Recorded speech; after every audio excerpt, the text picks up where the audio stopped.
اللہ الرحمن الرحیم نحمدہ و نصلی و نسلم علی خاتم النبیین الحمدللہ شہداء بدر کے مزارات پر حاضری ہے۔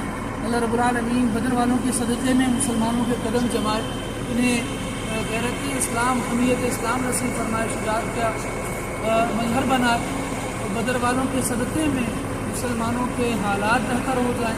یہ کم تھے، تعداد میں تھوڑے تھے، لیکن اللہ تبارک و تعالیٰ سے مخلص تھے۔ نتیجہ یہ ہوا اللہ رب العالمین نے مدد فرمائی، تھوڑوں کو بھی غلبہ عطا فرمایا۔ اس مضمون کو قرآن مجید میں کئی جگہ پر بیان کیا گیا ہے۔